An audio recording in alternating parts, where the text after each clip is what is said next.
Yo entendería por frontera un, un límite, un límite en el tiempo, un límite histórico que refleja separación de culturas, separación de tradiciones, separación de economías, separación de hombres. Pero cuando digo que es un límite, que es un límite en la historia, señalo que es un límite temporal, porque ese límite, de acuerdo a la forma en que se muevan los hombres, puede modificarse, de acuerdo a cómo se desarrollan las culturas, puede modificarse. Entonces, esos límites que crean los seres humanos le llaman fronteras, ¿sí? Para marcar jurisdicciones en el paso del tiempo. Es lo que yo percibo como frontera.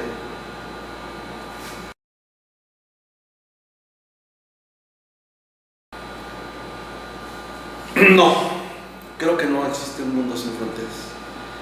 Podríamos imaginarnos un mundo sin fronteras, podríamos desear un mundo sin fronteras, pero yo creo que siempre ha habido fronteras. Desde la existencia misma, quizás, del hombre primitivo, peleando por territorios, peleando por zonas de protección, peleando algo que considera que le puede permitir sobrevivir mejor. Desde entonces más o menos viene ese intento de trazar diferencias, y eso ha cambiado mucho a lo largo de la historia del ser humano. Entonces, en el mundo conocido, en el mundo que ha existido, siempre han existido las fronteras. En un mundo deseable, en un mundo de futuro, sería deseable que no hubiese fronteras. Pero ese mundo deseable, no lo articulo a una utopía, sino lo articulo a la posibilidad de la construcción de un mundo mejor, de una sociedad mejor. Y en ese sentido, esa sociedad mejor tendría que ser más allá de una sociedad verdaderamente racional, que lograra poner en el centro la idea de la felicidad del ser humano, ¿sí? Que de verdad pusiera en el centro la idea de la felicidad del ser humano, y que descansara sobre elementos de humanismo, sobre elementos de solidaridad, de cooperación, de distribución equitativa, de no permitir la injusticia.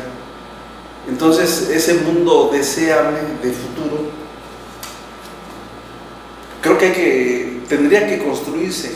Ahorita no tengo una idea de cómo podría construirse, ¿sí? Esa idea de socialismo, que podría haberse entendido como un mundo sin fronteras, como un mundo deseable, pues es todavía algo que hay que darle nueva forma, nuevo contenido, que permita reencontrar al ser humano con una perspectiva de felicidad, ¿sí? No sé si se pueda llamar socialismo, a lo mejor no se va a llamar socialismo, pero puede ser que encontremos una sociedad deseable en el futuro, que permita atenuar, disminuir quizás las fronteras más conflictivas, porque hay muchos tipos de fronteras, ¿no? Hay muchos tipos de límites entre los seres humanos. Entonces, quizás las fronteras, por los recursos, por los intereses políticos, esas diluirlas, pero seguramente existirán otro tipo de fronteras, ¿no? Se desarrollarán otro tipo de fronteras. Entonces, siempre hay que buscar cuál es la posibilidad y cuál es lo más deseable para el ser humano.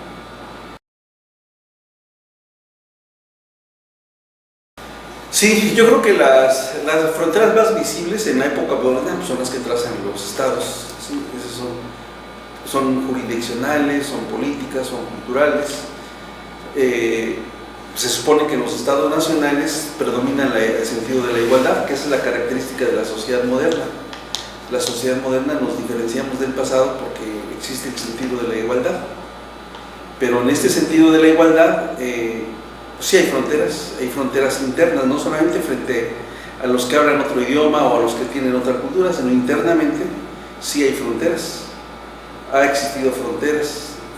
La sociedad misma pareciera que se constituyó a partir de fronteras que separaban a los seres humanos, y que entonces el sentido de la igualdad parecía desdibujarse. Entre los iguales, entre los aparentemente iguales, se generan desigualdades, y esas desigualdades generan fronteras, los lugares donde se vive.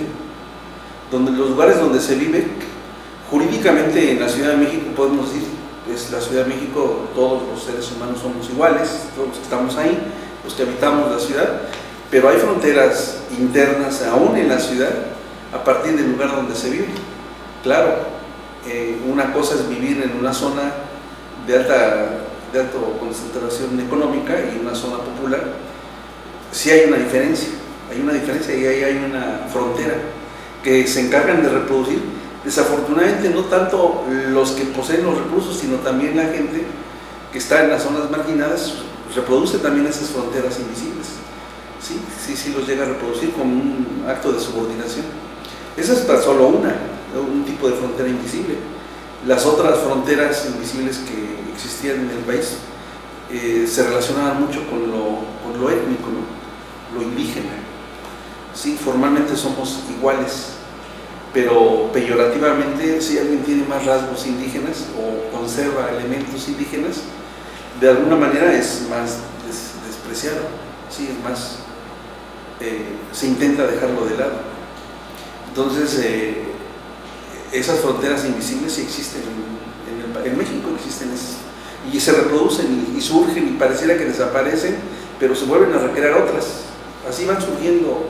Por ejemplo, en la actualidad con los jóvenes, sí, no es un problema de etnia, no es un problema a veces de ingresos, es un problema de los gustos por la música o por la ropa, que a veces ciertos sectores de la sociedad marginan a grupos de jóvenes, y esas son otro tipo de fronteras también. Sí, entonces, sí hay muchos actos de demarcación, de separación que desarrolla el hombre, el ser humano.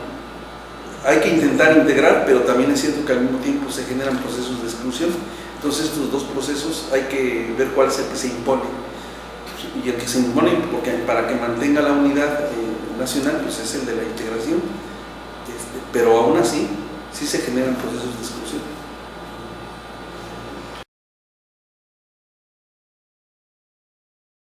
Sí, también sí lo creo. Déjame percibir bien, pero yo te puedo decir, por ejemplo, en Chiapas, que es un lugar donde yo conozco, trabajo, he desarrollado mis trabajos de investigación, la frontera entre lo indígena y lo mestizo se marcó muy claramente durante muchos años. Sí, esa frontera, al interior de las fronteras nacionales, es una forma de percibirse. Sí, las fronteras nacionales nos daban el sentido de la igualdad internamente, pero en realidad, por ejemplo, ahí en Chiapas, pues en el estado se desarrollan fronteras a partir de lo étnico, lo indígena y lo mestizo, y esa diferencia estaba muy marcada en Chiapas, muy marcada. Pero aún así, sabemos que entre la población mestiza también reproducen sus propias fronteras, los ricos, los pobres, y también entre los indígenas hay sus propias fronteras. ¿Sí? Ahora se ha matizado ya mucho, pero hay un momento en que la reunión para decidir las cosas en una comunidad es la reunión de los hombres, no la de las mujeres. Las mujeres no pueden estar ahí, son los hombres, las mujeres están excluidas, son los hombres los que van a decidir. Entonces, y tienen sus particularidades, ¿no? Un hombre mayor de 21 años que no esté casado no puede participar en la asamblea, aunque vaya a votar en la elección federal, pero un hombre de 16 años que esté casado en la comunidad sí puede participar en la asamblea, porque ya tiene responsabilidad. ¿Sí? Entonces, por ejemplo, ahí hay esos mecanismos de exclusión, se generan mecanismos de exclusión donde la decisión final va a estar en determinado tipo de hombres que tienen un lugar muy específico en la comunidad. Entonces, sí, constantemente se requieren esos procesos de exclusión, esos procesos de creación de fronteras. Son fronteras invisibles, vamos a decir, no tienen la fuerza de una frontera política y jurídica frente a otros estados, pero internamente sí se desarrollan ese tipo de limitaciones.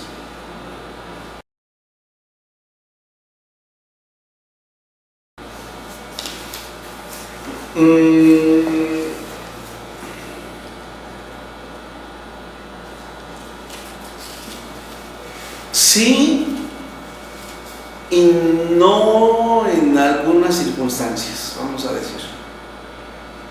Sí va unido al conflicto porque siempre marca una diferencia frente al otro. Un río puede ser un punto de frontera entre dos comunidades. Y la disputa por el agua genera conflicto. ¿A quién le toca más agua? ¿Sí? El nacimiento del río, ¿a quién le pertenece más? Entonces genera disputa, genera conflicto. Aún en comunidades, en poblaciones, en fin. Allá cerca de la universidad, en Texcoco, había un río que prácticamente se había secado. Un riachuelo. Y en algún momento, cuando empezó un poco la reforestación y las lluvias se hicieron un poco más fuertes, empezó a brotar otra vez el río. Bueno, los pobladores a ambos lados reclamaban la posesión del río y eso generaba conflictos, violencia. Cuando el río no tenía el cauce, no tenía el líquido, el agua, como que no había problema. De pronto aparece el agua y aparece el conflicto. Porque en la sociedad actual, pues todos esos son recursos que tienen un sentido económico, ¿no? Pero, y digo, por ejemplo, en la población indígena de Chiapas hay celtales y hay tzotziles que comparten un lugar común, vamos a decir, la zona de montaña. Entonces, hay separación, hay un lugar donde los tzotziles habitan, tienen sus recursos, los celtales también, y eso genera rivalidades entre ellos, Una anécdota muy rápida. En Sinacantán, en algún momento se les cayó la iglesia, allá a principios del siglo XX, con un terremoto, la empezaron a reconstruir. Y una mestiza les dijo que ¿por qué no construían la iglesia en otra dirección? Para que a ella no le costara tanto trabajo persignarse en las mañanas. Salir, ver la iglesia y persignarse. Y los indígenas en algún momento le hicieron caso. Empezaron a construir. Y ya cuando va a la mitad de la construcción de la iglesia, los indígenas dijeron no podemos mantener la iglesia así, hay que cambiarla. Porque los chamulas, la población indígena que está del otro lado de la sierra, se quieren llevar nuestro dinero. Entonces, por la orientación de la iglesia, no, entonces hay que darle la vuelta otra vez. Siempre hay demarcaciones, aún entre la población indígena, ¿sí? Y puede haber conflictos, puede haber diferencias, y por momentos puede haber colaboración, ¿sí? Por momentos puede haber colaboración. Sus diferencias en la historia de Chiapas se han matizado mucho, han pasado a segundo término cuando tuvieron problemas con los habitantes de la ciudad de San Cristóbal y entraban en conflicto, vamos a decir, de guerra, ¿sí? Entonces la población indígena se juntaba, se unía. No toda, pero una buena parte sí. Otros se mantenían distantes, y porque la confrontación más importante era con la población mestiza de la ciudad, ¿sí? Era esa batalla. En 1712 es la Virgen de los Mestizos, no recuerdo si era la del Rosario, frente a la Virgen de los Indígenas, María Candelaria, y entonces se generan esos procesos en donde los indígenas dejan de lado sus diferencias y pueden cruzar territorios, compartir sin ningún problema, frente a alguien que consideran enemigo en ese momento. Aunque pasa eso y vuelven otra vez a resurgir, a renacer nuevamente la constitución de esos límites, de esos bordes fronterizos que se dan al interior de las naciones, de los estados nacionales.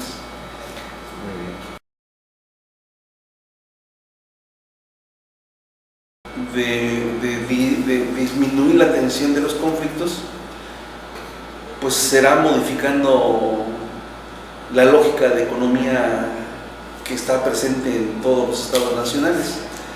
Si la lógica de economía que está presente en los estados nacionales deja de ser el impulso de la ganancia, quizás eso pueda dar pauta para la lógica de un comercio distinto, un intercambio diferente, una colaboración distinta, ¿sí? Una forma de vecindad y de relacionarse de manera diferente, que permita disminuir las tensiones en el mundo. Pero para eso se requiere modificar el sentido de la economía que tenemos, ¿sí? Eso podría percibir yo que pudiera darse una disminución de tensiones, pero a nivel de la escala macro de estados nacionales. Siempre a nivel más de las comunidades siempre es más factible llegar a acuerdos.